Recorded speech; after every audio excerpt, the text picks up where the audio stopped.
Bienvenidos al Autismo y Yo con Miriam Gimal. Hoy tengo un super podcast, es con Isis, la mamá de Mateo. Bienvenida. Gracias. Mira, a mí me encanta, Isis, mucho conocer a personas de todas partes del mundo como tú que vienen a hacer el protocolo ABC, porque no solamente que me encanta ver el camino de tu hijo Mateo y el camino tuyo personal, porque es como un crecimiento, ¿verdad? Pero cuando se sientan a dar un testimonio, entendemos las cosas que aprendimos en el camino. Y en el caso de Isis, el tema de hoy, ¿verdad? Tiene que ver con cómo los miedos que tenemos nosotras pueden ser limitantes para nuestros hijos, pero cómo el amor que le tenemos a nuestros hijos puede romper esa limitante. Y creo que es importante darle luz a eso, porque pienso que todo da miedo en un mundo incierto, donde tienes que tú misma ser el doctor de tu hijo y darle, o sea, tú la que tienes que investigar. No hay un camino perfecto a seguir o estandarizado. Todo aquí, todo el mundo de esta comunidad tiene que improvisar. Tenemos que investigar solas, muchas veces ir en contra de la corriente, para que justamente el diagnóstico de nuestros hijos no sea un pronóstico. Y creo que eso te pasó a ti en este protocolo. Y bueno, quiero hablar contigo del tema. Quiero saber, en tu vida, ¿qué miedos has tenido que han limitado a tu hijo pero que has logrado vencer o que estás venciendo? Hola a todos. El primer miedo fue la alimentación. La alimentación, porque yo de estar acostumbrada a que Mateo comía todo durante los primeros 2 años, cuando él fue dejando cosas, al principio no me preocupé tanto porque eran 2, 3 cosas, pero cada vez iba siendo más pequeña su alimentación, su menú. Cada vez comía menos cosas, hasta que llegué al punto de que ya nomás comía 3. ¿Qué comía? Comía pizza, papas fritas, chicken nuggets. Ya no me quería más cosas. Por más de que yo le insistía, yo le rogaba, era no. Entonces así pasaron prácticamente 1 año y medio. Imagínate. Yo todos los días tenía que comprar comida de la calle. Todos los días, porque era pizza o era que no comiera. Porque yo lo dejé, de hecho, hasta lapsos de 7, 8 horas sin comer. Para ver si le daba hambre para comer otra cosa y nada. Nada. Le metía la comida a fuerzas, vomitaba. Wow. Entonces no era una opción. Yo ya estaba desesperada, al borde de que yo decía, ¿cómo le voy a hacer para que coma? No es posible que yo cocine algo y mi hijo no quiera probar, ni siquiera probar. Es que ven los alimentos como enemigos y uno no entiende qué es lo que está pasando. Y creo que ese miedo lo tuve yo también, y muchas mamás lo han tenido, de que, bueno, le voy a dar la pizza porque si no se muere de hambre. Sí.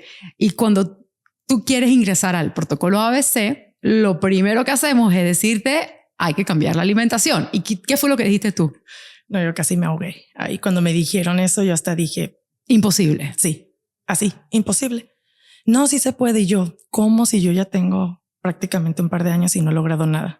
Hasta que me puse las pilas y dije, no, yo quiero que mi hijo coma. Y cuando empecé a escuchar testimonios de otras personas que llegaron así como Mateo y que me decían, ya come de todo o prácticamente ya quiere arroz, ya quiere. Y yo así como que, wow, yo quiero también que me pase como a ellas. Pero siempre me dejaron claro que tenía que seguir las reglas del protocolo. Claro, porque todo el mundo que sabe de mí entiende que hay una manera de hacer las cosas para que sean más exitosas. Pero tú llegaste con un miedo muy grande y era chicken nugget. Yo dije, la mamá del chicken nugget. Y tú decías, imposible, es imposible. Y yo dije, no, es imposible. Sí, yo todavía recuerdo que tú me dijiste, pues le vamos a meter con jeringas la comida. ¿Te acuerdas? Que tú me dijiste, y si tú no puedes, me lo traes y yo le voy a meter 10 jeringazos de comida, pero este niño tiene que comer. Y así empecé los primeros días con jeringa.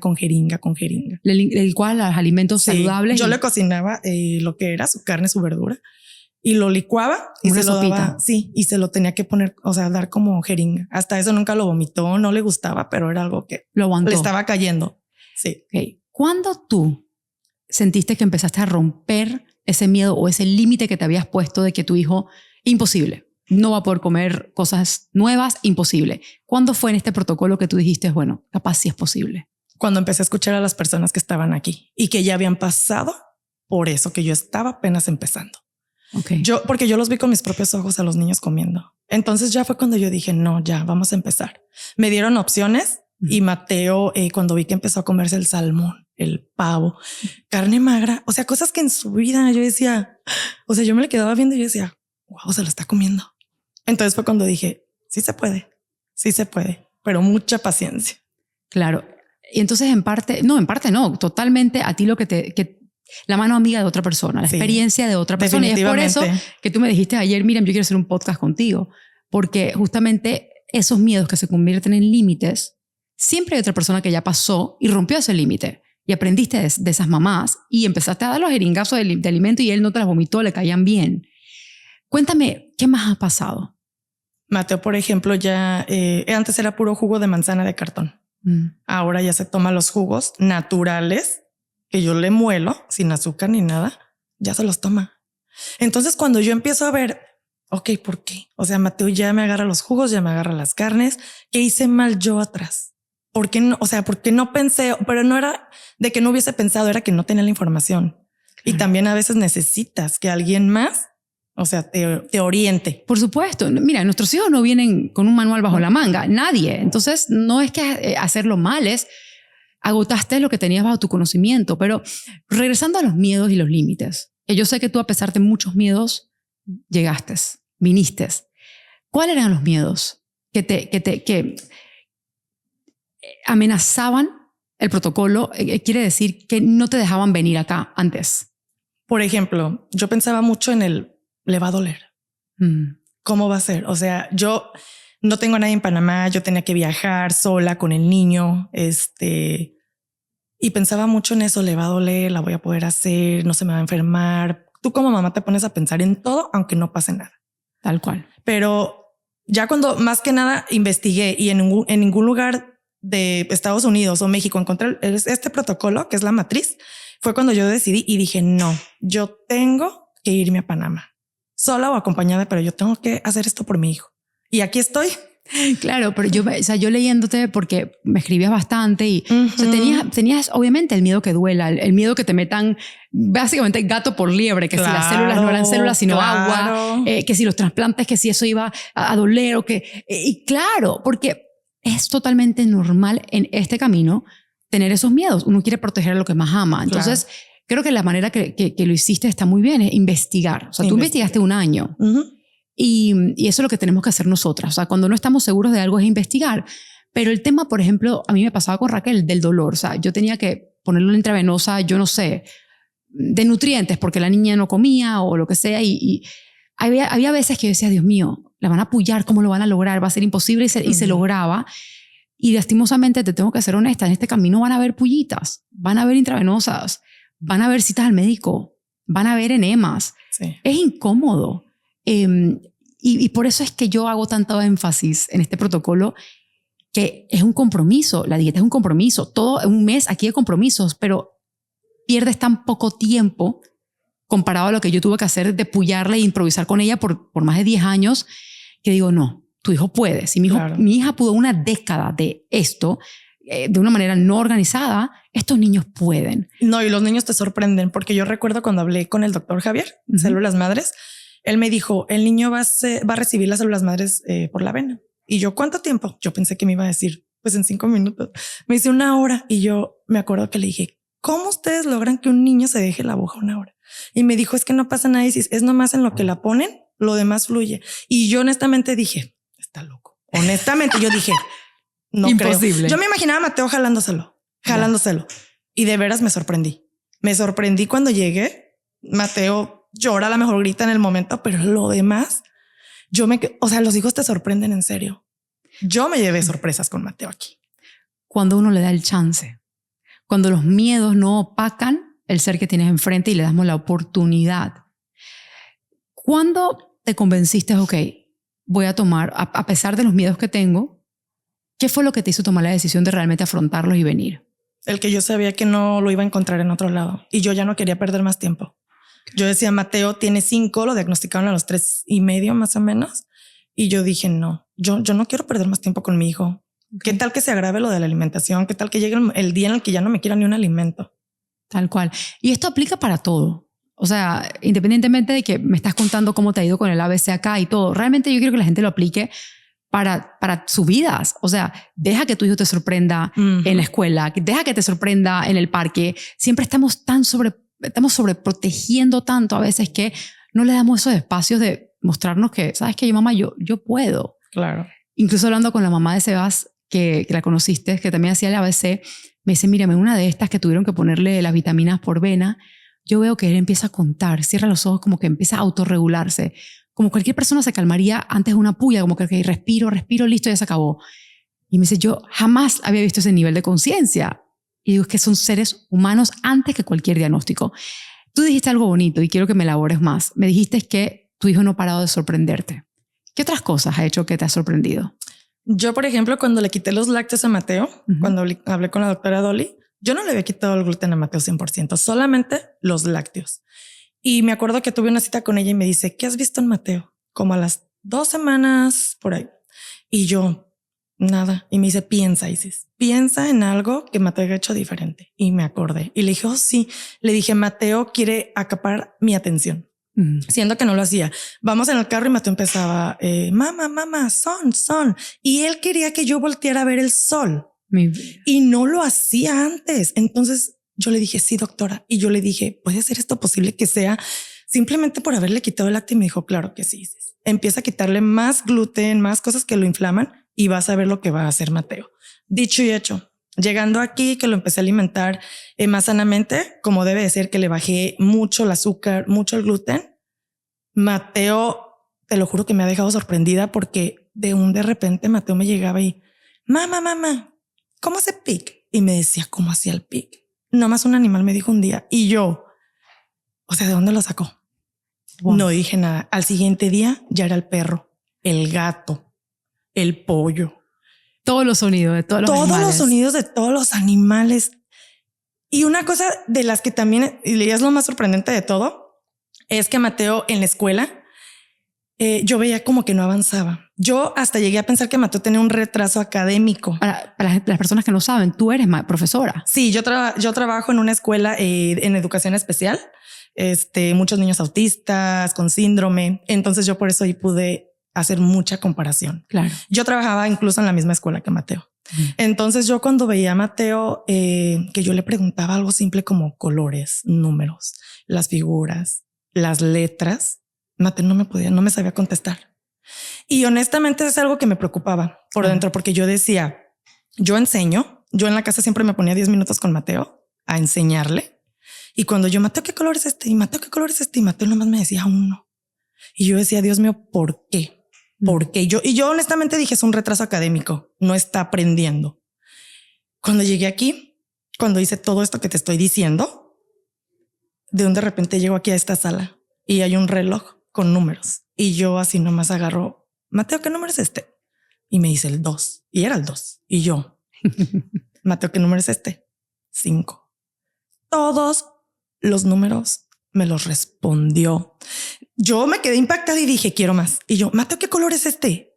Fue algo impresionante, como si un globo trae agua y tú lo pinchas y sale todo. Así me sentí con Mateo, me dijo los colores. Yo llegué al hotel a escribir el abecedario. Mateo, ¿qué letra es esta? A, B, H, J. Te lo juro, así. Yo me quedé, wow. Yo pensé que mi hijo no sabía. Sí, pero ¿qué pasó? ¿Qué pasó? Y yo le digo a mi esposo, no hay otra respuesta. Todo lo que le han hecho a Mateo, su tratamiento, sus vitaminas, el ozono, células madres, alimentación, me está despertando el niño. Él sí sabía, pero no podía expresarlo. Es como, mira, es como yo le digo a todo el mundo el tema del MERT, ¿verdad? Que cómo funciona esa terapia, o sea, para qué sirve. Y es para conectar la parte de atrás con la parte de adelante. Y la parte de atrás es la que tiene toda la información sensorial, lo que él ha escuchado, lo que ha visto, lo que ha olido, lo que ha tocado toda su vida. Y la parte de adelante es la que procesa y entiende la información, el lenguaje, regulación de impulsos. Pero para que él te haya demostrado las cosas que él tenía acá atrás, la información, tenía que haber hecho esa conexión cerebral. Exacto. Y eso lo hace la terapia MERT. Sin embargo, ¿por qué? Es parte de todo un protocolo donde estamos cambiando la alimentación, bajando inflamación, porque el cerebro es parte del niño y eso está conectado al intestino, todo está conectado. Entonces, cuando empiezas a regular todo el sistema de tu hijo, todo, bajar inflamación, ese cerebro se conecta mucho más rápido. Pues yo ya lo comprobé. Y te digo que lo comprobé porque yo decía antes, ¿será posible eso? Y cuando tú ves que lo estás haciendo, y que está fluyendo y que está sacando todo eso que no te, o sea, que pensabas que hasta no sabía, es cuando dices, ese era el problema. En verdad. Y no nomás eso, Mateo me contesta ya coherentemente a cosas que jamás en su vida lo había hecho. Nosotros fuimos a Casco Viejo cuando estaba mi hermana y mi tía aquí y yo llevaba a Mateo de la mano y yo me trompecé. No me caí, pero me trompecé. Y en eso Mateo voltea y me dice, mamá, be careful. Wow. Por Dios, yo volteé y dije, ¿qué me dijiste? O sea, contestó algo coherente en momento, en tiempo. Y con empatía. Y con empatía, exactamente. Y yo, Mateo, y me dijo, be careful, mamá. O sea, yo, mi tía, mis hermanos, quedamos así como que, o sea, está de verdad ya como pisando la tierra, los pies sobre la tierra. También la otra vez corrimos al elevador y el güey, porque se estaba cerrando las puertas. Y yo, o sea, Mateo ya está de verdad, o sea, más en este mundo. Claro. Ya sabe lo que pasa a su alrededor. Wow. Y todavía te falta como que 10 días, 2 semanas casi de protocolo. O sea, tú no llevas ni 3 semanas acá. Exacto. Mateo apenas hace un mes empezó a decir mamá, papá, a su hermano Peque. Nos empezó a identificar. Pero yo empecé a ver. ¿Qué edad tiene él? Que no te pregunté. Él tiene 5 años. 5 años. Pero te estoy diciendo que apenas hace un mes, Mateo, que me empezaba a decir. Claro. Así. Entonces, ahora que estuvo mi tía aquí, cuando se quería referir a ella, le decía mamá. Y entonces yo pensé y dije, lo voy a dejar. Al cabo, o sea, yo todavía poniéndome límites de que, ¿por qué no le enseño que es tía, verdad? Y yo decía, pues ya dijo mamá, ya es un gran logro. No, pues que le diga mamá. Entonces mi tía dice, no, que me diga tía, que enseñarle. Pues todos los días, tía Tony, le decía a ella. Entonces a los días él empezó, tía. Wow. Y ya después, ¿cómo se llama Mateo? ¿Tía qué? Tony. Uy, mi tía casi se deshizo cuando le dijo tía Tony. Pero yo quiero regresar a, como te digo, ese límite que le pusiste de ¿por qué? Porque o sea, él ya se estaba demostrando que podía. Pues porque tú te quedas con eso. O sea, te quedas con la imagen del niño que tenías. Claro que sí.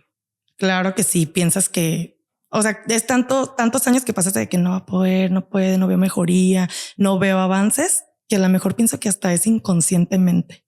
Claro, 100%. Y es bien difícil romper eso. Pero sí se puede. Y los niños te lo demuestran. O sea, mi hijo me está demostrando, mamá, sí puedo, mamá, sí sé. Wow. Ahora soy yo la que tiene que trabajar en eso también. Tal cual. Y también hablé en el último podcast con María Lorena, lo mismo.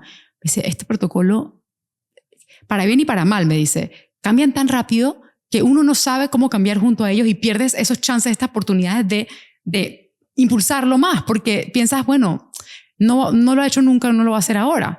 Pero sí. ¿Cómo tú has podido empezar a cambiar el chip para darle más oportunidades a él? Principalmente viendo el avance, de que sí puede. Digo, o sea, Mateo de verdad puede, no es algo de que yo ya tengo acá recalcándome de que no puede. Yo decía, tiene autismo. Para mí era muy fácil decir, tiene autismo. Es algo normal, por eso no aprende o por eso va más atrás. Y eso tú como que dices, ay, pobrecito. Por ejemplo, si yo no le daba de comer lo que dices que yo le daba, yo era de que pobrecito. Claro. O sea, los compadeces mucho. Claro. O sea, ¿cómo no le voy a dar pizza? Pobre niño. De por sí ya está más atrasado que todos los demás. Claro. Y ahora que ya has vivido todo esto, ¿cómo te sientes? ¿Qué le dirías tú a otra mamá que todavía le da pizza porque tiene en su mente pobrecito mi hijo? No, que se informen, que busquen ayuda, que se informen, porque nosotros pensamos que le estamos haciendo un bien, pero es todo lo contrario. Todo lo contrario. O sea, yo a mi hijo prácticamente lo estaba intoxicando con todo eso que yo le daba y sin saber, porque si yo hubiese sabido, pues no se lo hubiera dado. Claro, porque acá obviamente todo se hace con estudios y la doctora, ¿qué fue lo que encontró de tu hijo? A Mateo le hicieron exámenes de sangre y salió positivo a una enfermedad que se llama celíaco, cosa que yo ignoraba, yo no sabía. Entonces, cuando a mí me dicen Mateo salió positivo a celíaco, yo, ¿qué es eso? Fue lo primero. ¿Qué es eso? No tolera el gluten. Mateo, 0 gluten de aquí en adelante, porque su intestino delgado se inflama. Entonces yo me asusté en ese momento. O sea, yo dije, o sea, ¿qué hice con el niño? Y yo, pero a ver, ¿qué significa eso de lo celíaco? La doctora Dolly me dijo que hay muchas posibilidades de que Mateo no tenga autismo, que Mateo, por la enfermedad celíaca que ya es un hecho de que la tiene, Fue por eso que atrasó el neurodesarrollo. Porque también, si tú lo buscas en Google, también dice eso. Yo llegando al hotel me puse a leer y todo coincidía con Mateo. Entonces, o sea, yo fue algo que ese día me quedé en las nubes. Que alguien te diga, y si hay probabilidades que Mateo no tenga autismo, sino que por la enfermedad de celiaquía esté pasando por esto, yo me quedé así como que no, o sea, no, me dio mucho, o sea, gusto de tener una esperanza de que tal vez pueda pasar eso, pero a la vez dije, ¿por qué los doctores que me lo etiquetaron simplemente porque no hablaba en decir tiene autismo? ¿Por qué no se tomaron la molestia de investigar más allá en el cuerpo de mi hijo, en hacerle esos simples exámenes? Sí es. Si son estudiados, si saben que existe, ¿por qué es más fácil para ellos decir, a ver, el niño no habla, el niño tiene retraso en esto? Ah, ya, autismo. En mi experiencia pasa de las dos maneras. Pasa que o ignoran por completo la salud, ¿verdad? Y no te hacen ningún tipo de examen facilito de celiaquía y te dicen autismo, o es al revés. Te hacen solamente el de celiaquía y te dicen, no es celíaco, dale todo el gluten que quiera. Entonces, ¿qué pasa? Hay niños con autismo que no son celíacos, pero no toleran el gluten tampoco. Claro. Y hay otras vías para entenderlo. Al igual que hay muchos casos de personas que son celíacos que empiezan a sufrir en su neurodesarrollo y le ponen, bueno, esto es autismo. Y es importante medir todo, es importante ver todo. Sí. Yo algo que le diría a los papás sería eso. Chequen a su hijo, de verdad, háganles todas las pruebas que sean necesarias para que no les toque pasar lo que yo pasé. Porque yo tuve que pasar de que me dijeran, sí, ya es autismo, y es un duelo que pasas. O sea, es algo que es un bote de agua fría que te echan y no es fácil. Claro que no. Recibir un diagnóstico no es fácil. Entonces digo, si los doctores, no sé, empezaran como por más protocolos como estos de simplemente investigar su salud por dentro, su sangre, cómo está, evitarían tantos padres que pasaron por cosas como las que a mí ya me tocó pasar. Incluso justo anoche hice un live del tema de la selectividad alimentaria. Para que no sabe, eso es una de las primeras señales de regresión. Y lo que pasó con Mateo. Claro, y 88% de los niños con autismo son autismo regresivo, o sea, con regresión. Y tenga tu hijo autismo o no, eso lo va a comprobar el tiempo. Sin duda, esta celiaquía, ser intolerante al gluten, y sabemos que el gluten inflama y luego el cerebro se inflama, causa lo mismo. O sea, al final va a causar un atraso en su neurodesarrollo. Quiero preguntarte algo. Ahora que tú sabes que es celíaco, ¿le darías gluten? Claro que no. Ok. Pero cuando pensabas que era solamente autismo, ¿le dabas gluten? Sí. ¿Y sabes por qué? ¿Cuál es la diferencia? A mí nadie me dijo que el gluten les hacía mal a los niños. Ni siquiera su pediatra. Yo le pregunté varias veces. O sea, la primera vez que lo escuchaste fue con nosotros. Claro que sí. Imagínate. A mí nadie me dijo nunca de que, Isis, el gluten afecta a los niños autistas. Que me hayan dicho autistas, ni siquiera la enfermedad celíaca. Nadie nunca me dijo a mí eso antes. Yo lo vine a aprender aquí. Y bueno, vamos un paso más. No solamente el gluten, los alimentos procesados. Entendemos de que una persona, algo vivo, no solamente una persona, un animal o una planta, toma 10.000 a 20.000 años en evolucionar. Entonces los alimentos están evolucionando mucho más rápido. O sea, el gluten de tu abuelita y mi abuelita era un porcentaje bien bajito, un gluten natural del trigo. Hoy por hoy se lo inyectan a los alimentos para que te duren semanas y semanas y meses en la alacena sin abrir. Entonces el cuerpo no está listo para eso. Claro. Ni para, como un colorante, está diciendo ¿qué es esto? O sea, entonces embutimos a nuestros hijos con cosas y si encima tienen una enfermedad celíaca, o sea, es como estamos trasteándolo. Pero yo siempre digo, ven acá, si tu hijo fuera diabético no le darías dulce. No, claro que no. ¿Por qué se lo das a un niño con autismo si aquí están todos los estudios? Y tiene que ver con el miedo, porque cuando tú vas a tu pediatra te dicen que no tiene nada que ver. Entonces es el miedo de ir contra la corriente tradicional de la medicina para darte cuenta que los estudios existen y que no sé ni qué estamos esperando para que le hagan, dije, check, listo, esto tiene que ver. Porque la alimentación tiene que ver en todo lo demás. Una persona le da cáncer, le cambia la alimentación. Una persona le da diabetes, le cambia la alimentación. ¿Por qué en el autismo no tiene nada que ver? Es lo que hasta el día de hoy yo no me puedo responder esa pregunta. El decir, porque me pregunto mucho, ¿por qué siendo doctor tienes que conocer aunque sea la importancia de la alimentación? ¿No? ¿Y cómo afecta el cuerpo un alimento? Exactamente. No, o sea, que no sea natural. ¿De qué manera afecta el cuerpo a diferentes cuerpos? Y bueno, yo creo que yo tuve que hacer un duelo en ese momento también cuando yo me sentí muy sola, no habían protocolos como este ni cerca, no había mucha información de soy sola en esto. Y da miedo tomar decisiones sola. ¿Cómo tú superaste esos miedos para tu hijo de tomar decisiones sola? Porque no fue que un doctor te dijo, necesito que vayas a llegar a este protocolo. No, tú tuviste que investigar un año. Ay, le va a doler. Ay, ¿qué va a pasar? Ay, ¿será que va a ser? Pienso que fue como la desesperación y el que yo pensaba, no puede ser que no haga algo que pueda ayudar a mi hijo. Yo me preguntaba y yo decía, no puede ser que, ok, ya me diagnosticaron a mi hijo, tiene autismo. Y yo decía, ¿y ahora qué sigue? Nomás meterlo a la escuela, nomás darle terapias. Yo decía, no, es que tiene que haber algo, tiene que haber algo que ayude a mi hijo a una mejor vida, a que empiece a hablar más, a que empiece a ser más funcional. Yo nunca me cerré ante la posibilidad de que ya nomás es escuela y terapia. Eso pienso que fue lo que a mí me ayudó a ponerme las pilas e investigar y decir, no, tiene que haber algo, tiene que haber más. Y así empecé cuando una prima me dio tu contacto, así por cuestiones de la vida. Y yo nomás te agregué, así de que de esas veces de que se comparte el contacto y yo, bueno, pero no me puse en ese momento como a indagarte ni nada. Pero todos los días me salía algo que yo me identificaba. Entonces eso fue como que trajo más como mi atención y ya todos los días escuchaba un pedacito y luego empecé a ver las entrevistas, el podcast y todo ya fue como que enlazando las cosas y fue así como yo di con todo esto. Gracias a Dios. Así es, porque viene primero, te juro. Me encanta escucharte porque yo he visto tu progresión. O sea, llegaste por la puerta muy emocionada, muy esperanzada, sí, pero muy negada. Claro. Muy negada a todo, a que le van a sacar sangre. Ajá, bueno, o no se va a poder. O que las células y eso, ajá, ¿qué le está metiendo? Eso no se va a poder. La alimentación, olvídate que eso no se va a poder.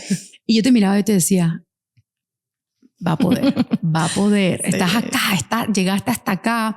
Y la doctora Dolly me dice, a mí me encanta esa mujer.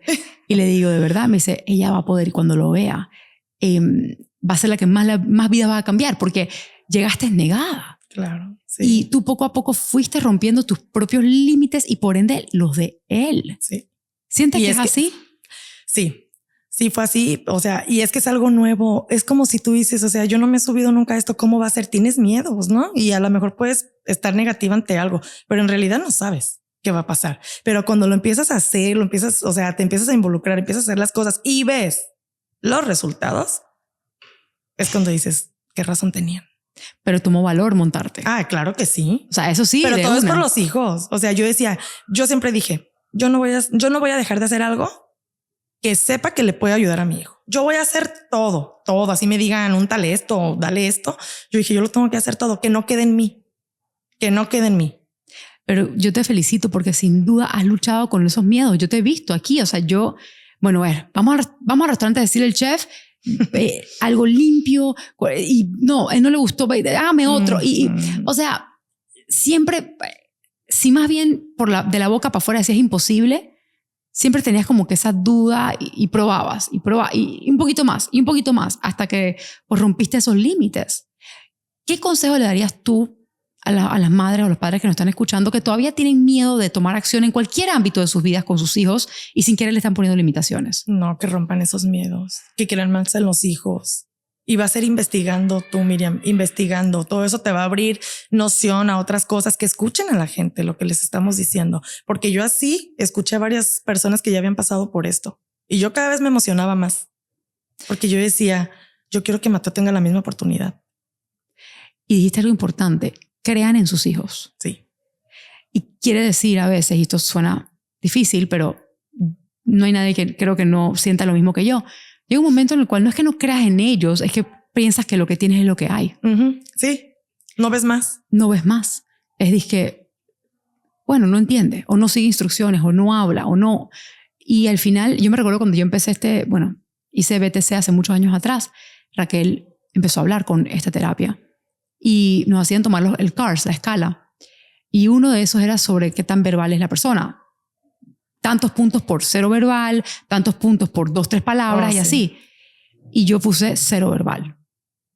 Y la técnica me dice, disculpa, tú pusiste 0 verbal, eso está mal. No, le digo, no, mi hija no habla. Y me queda mirando y me dice, no, tú eres una persona inteligente, tú eres una persona pensante. Tu hija está contando ahorita hasta 30 y estaba la niña 1, 2, 3 porque ya había hablado. O sea, lo que pasa es que así yo lo tenía enfrente, Isis, porque Raquel ya había empezado a hablar. Fue tan rápido. Fue en 2 días, después de 5 años, que yo igual por default ponía no verbal. Yo lo estaba viendo y igual no lo veía. Sí, ahorita dijiste algo que me recordó algo. Una de sus maestras, yo recuerdo que a veces llegaba por Mateo y me decía, Mateo dijo esto, Mateo dijo el otro, y yo, en la casa no lo dice. Y yo no lo escuchaba en realidad y hasta ponía en duda lo que me decían porque no lo creía. Pero hoy, o sea, que ya me lo dice tal y habla tan claro. Sí. O sea que yo de verdad digo, este protocolo fue lo mejor que yo pude haber hecho. Fue la mejor decisión que yo tomé por mi hijo. Qué lindo escuchar eso. Yo quiero saber, como mujer, como madre, ¿qué has aprendido solamente en este proceso con tu hijo? No solamente en este protocolo. ¿Qué has aprendido de tener un hijo como Mateo? A no subestimarlo, a no subestimarlo, a no también decir no puede por esto. Porque independientemente si fuera autismo, ellos pueden. Pero muchas veces los límites los ponemos nosotros como papás. Porque tú le enseñas a niños con autismo, o sea, que sabes que pueden, pero claro. ¿por qué con tu propio hijo no? Pues es para que es la diferencia, o sea, porque es tuyo. Porque es como de esas veces que dicen, sí, trabajo como maestra, los veo 8 horas, pero sé que al final del día se van con sus papás y ya los papás la noche y todo lo que el resto del día. Yo acá con Mateo es 24/7.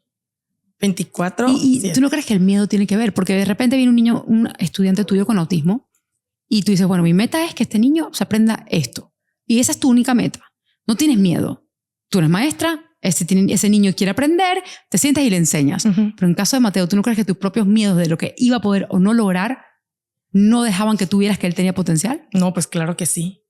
Porque a lo mejor yo a un niño de mi clase yo le podía exigir un poquito más. Pero acá Mateo, pues es mi hijo, lo veo, no sé, más indefenso, más esto, y le pones las cosas facilitas.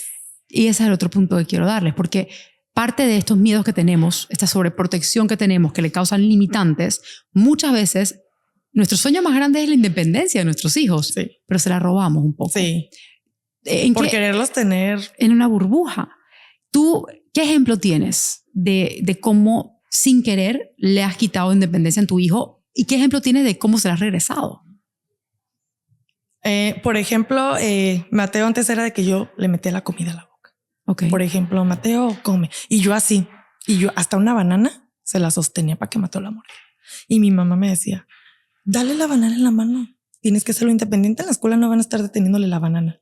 Y yo era de que, con tal que se la coma, yo se la doy en la boca. Claro, porque tu miedo de que no comiera hacía que tú hicieras esto por él y le quitabas independencia. Sí, y yo conscientemente yo sabía, yo decía, pero es que, o sea, no está bien.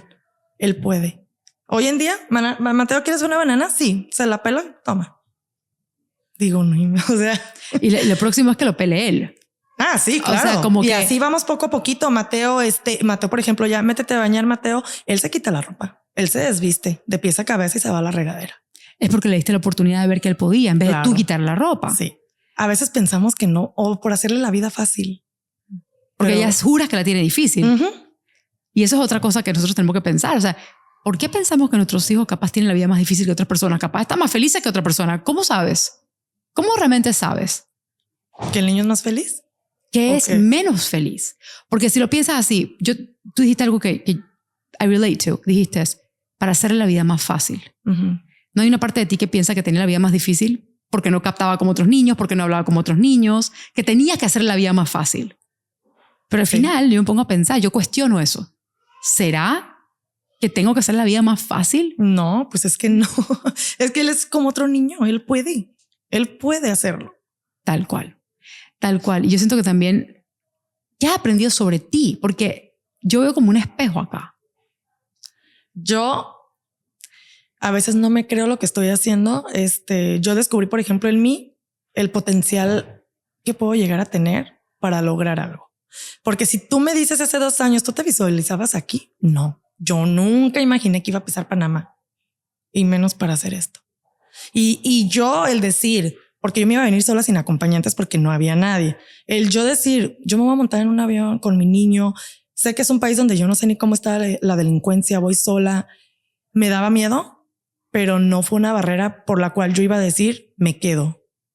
Porque, y esas cosas dices, ¿dónde las tenía? O sea, te empiezas a descubrir un nuevo yo, más fuerte, más valiente, más entregada. ¿Y todo por qué? Es porque yo quería ver bien a mi hijo. O sea, nada más por eso.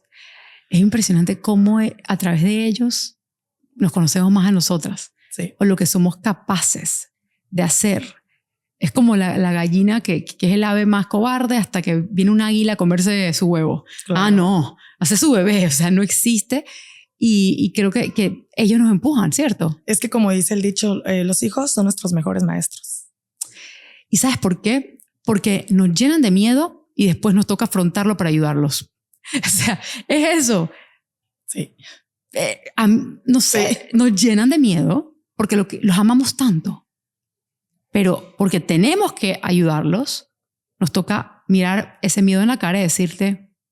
Con permiso. Con permiso. Así Qué es. Qué bueno. Excelente. Con permiso. Aquí voy. Sí. Y yo creo que nos hacen crecer. Definitivamente. Yo siento, o sea, que en tu vida, no solamente con tu hijo, pero con otras cosas también, vas a tener más coraje, más valor para hacer otras cosas. Y para ayudar a más niños, para dar más información. Porque yo desde que estoy aquí, yo hablaba con la maestra de mi niño y yo le decía, es que esto no sé cómo, pero tenemos que sacar toda esta información y todo este conocimiento a esos padres. Porque yo sé que yo tenía papás que ignoran todo esto, que ni siquiera saben que existe, que ni siquiera saben que con cambiarle algo de la alimentación a los niños pueden mejorarlo mucho. ¿Y por qué lo sé? Porque yo abría las loncheras, yo veía todo lo que llevaban los niños, papitas, galletas, dulces, gomitas, jugos. Y los niños todos se ensamblaban. Entonces, pero eran niños que no fluían. Entonces tú dices, si ese papá supiera, si esa lonchera sería diferente. Claro, porque tú no sabías. Y hacías lo mismo. Claro. Y ahora que llegas a casa con esta información, yo ya te conozco. O sea, tú eres un huracán igual que yo. O sea, vas a ir a llamar lonchera por lonchera. Claro que sí. No, yo voy a llegar limpiándome a la cena, yéndome, o sea, a la orgánica, comprando todo gluten free. Yo tengo que cuidar la alimentación de mi hijo. Y siento que esto es algo que nos va a ayudar a mí, a mi esposo y a mi hijo mayor en todo. O sea, en tener una mejor vida. Simplemente cambiando la alimentación. A mí me parece impresionante porque todos los testimonios que he hecho yo del ABC, que el ABC es, a ver, tiene tecnología de punta. Se estás trasplantando microbiota, no hay cosa más avanzada de lo que hay en este protocolo, pero 100% de los padres entienden y hablan de que la raíz está en la alimentación. O sea, que eso es base y obviamente es algo que nosotros inculcamos porque esto está lleno de tecnología de punta que no hay en otra parte del mundo, hay muy poco, pero la base. Y eso me enorgullece porque es sencillo. ¿Y por qué? Porque no todo el mundo puede venir a hacer un ABC o no todo el mundo puede viajar, pero todo el mundo puede investigar sobre la alimentación y hacer algo al respecto. Y cambiarla. Claro. Entonces, a las personas que dicen, wow, yo nunca voy a poder hacer eso. Bueno, primero que ya sabes que sí puedes. O sea, uno siempre puede romper su miedo, su limitante y buscarle la vuelta. Pero si empiezas por la alimentación, si estudias qué tiene que ver, qué hizo esta mamá, y pruebas, entonces capaz tengas un regalo muy bonito que no te costó ni $1, porque al final esas galletas gluten free son carísimas. Digo, ¿quién te dijo a ti que esas tienen que comer? Esas galletas gluten free tienen 15 ingredientes, de lo cual uno es huevo en polvo. ¿Qué hay que hacerle a un huevo para convertirlo en polvo? Lo natural, la dieta del campesino, lo que viene de la tierra. Que está en nuestras manos, honestamente. No está. Y más en estos países latinoamericanos donde tenemos mucha agricultura. O sea, hay frutas y vegetales, hay de todo. No tenemos que ir a comprar esas cosas carísimas, esas harinas gluten free que valen $15 el paquetito. Claro. ¿Para qué? Si igual eso inflama, ¿cierto? Wow. Como dicen por ahí, el poder de la salud está en nuestras manos. Claro. Y te digo que lastimosamente en nuestro caso, y también para bien, siempre hay miedo antes. Siempre hay miedo. No es como que, bueno, si comes bien ese ejercicio vas a estar bien. No. A ver, tu hijo se va a quedar así o va a empeorar si tú no haces algo al respecto. Es cuando ya tú dices, ay, no. No puedo caerme en el cliché. No. Manos a la obra. ¿Qué significa esto? Y afrontar el miedo. ¿Hay algo más que te gustaría decir? O sea, ¿sientes que hay un antes y un después con tu hijo después de este protocolo? Claro que sí. Y estoy como muy emocionada de saber cómo va a salir Mateo de aquí. porque como tú dijiste, todavía le quedan 2 semanas de tratamiento. Y si a mitad del camino ya está así, yo ya he visto tantas cosas maravillosas en él. wow. Imagínate 2 semanas más y lo que le resta, porque todo esto empieza a hacer efecto también después. 100%. Yo siempre digo a las personas, el ABC no es una solución de vida. Tipo, un mes, listo, todo. No. Todas las personas, gracias a Dios, ven muchos cambios muy bonitos, pero esto es sembrar una semilla y ponerle la mejor tierra, la más fertilizada, la llena de nutrientes. Y la única cosa que te toca a ti hacer es regar la plantita, y eso significa alimentación. Sí. Es estar muy, muy afine con la alimentación, y esa planta crece, crece, crece, y de repente es un roble. Y eso es lo que quiero para tu hijo, para mi hija y para todos los que vienen acá y para los que están en casa. Que sepan que hay que sembrar la semilla de la mejor calidad que esté en tus manos y cuidarla con la alimentación. Así es. Y eso ya va y engloba a la familia. O sea, papá, hermanitos, todos van de la mano. Que te apoyen en eso. En tu camino, el tema del miedo, gente de la familia, amigos, ¿te apoyaron o te metieron más miedo? Yo creo que fue 50-50. Y de hecho, qué bueno que tocas ese tema, porque yo recuerdo que antes de venir aquí, le platiqué a ciertas personas y me acuerdo que varios me decían, ay, qué padre, Isis, pues sí, lo mejor para Mateo, ojalá que te funcione, bla, bla, bla. Pero había otras que me decían, y está comprobado. ¿Y quién te garantiza que va a funcionar? Y no le va a hacer mal a Mateo. Y entonces todas esas cositas dudas, miedos. Ajá. Pero yo me acuerdo bien que una persona me dijo, te admiro porque a pesar de que escuchas también comentarios negativos, tú te enfocas y tú dices, yo voy a hacer esto, y vas por ahí y nadie te mueve. Aunque te bajen a veces, no sé, como que te metan la duda. Así es. Yo dije no. O sea, yo ya lo decidí, soy perseverante, y así me digan, no, déjame hacerlo. Si me caigo, me levanto, pero mínimo yo ya traté de hacerlo. Y es difícil afrontar ese miedo en un mundo ya incierto. Creo que tú diste la clave al principio del podcast, que es infórmate. Información, información, información. Leer los estudios. Y es que yo les decía, lean, infórmense, porque también es desgastante explicar persona por persona. Justificar. Claro. No que es sí. explicar, es justificar tu decisión. Sí, sí. Porque al final, las personas que realmente valen la pena van a leerlo, van a pedirte la información. Sí. Mira, si a ti te interesa darme una opinión educada, aquí está la página web, hay como, no sé, 100 artículos científicos, léelo. Y esto aplica para todo lo que vayas a hacer en la vida. O sea, es informarte tú, estar segura tú, aunque nunca vamos a estar al 100% seguro de nada, porque nada en esta vida está garantizado, nada. Es tener paz con tu decisión. Sí.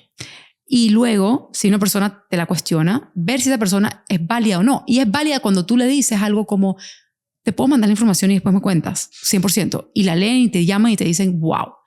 O la leen y te llaman y te dicen, ¿sabes qué? Esta parte me preocupa. Pues, pero siento que muy pocas personas van a hacer eso. Y siento que es porque no están pasando por lo mismo. Y no es lo mismo ver la situación, nomás como de vista, a estarla viviendo. Tal cual. Yo te digo, incluso siendo quien soy, en el sentido público, que estoy todo el día hablando de este tema, tengo gente muy cercana todavía que me dicen, ajá, bueno, ya, dale las cosas que se lo coma. Todavía. Y yo digo, wow, a ver. Y sí, era desgastante anteriormente, pero yo llevo 1 década y media con esto. Ni te voy a decir nada, ni se me va a resbalar, porque al final del día nunca vas a entender por lo que tú dijiste. Dijiste, no está en nuestros zapatos. No, sí. Y yo te digo, yo siempre he querido sacar la desesperación de este camino. Porque cuando tienes una mamá desesperada y la juntas con un amor muy grande por tu hijo y miedo, cometemos errores improvisando.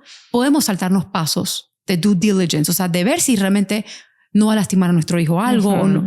Y yo cometí esos errores muy tempranamente, y es por eso que hoy todo lo que hago tiene que estar comprobado en conciencia, tiene que ser medible en sangre, en heces, en piel, en pelo, en orina. O sea, ya yo no quiero improvisar más.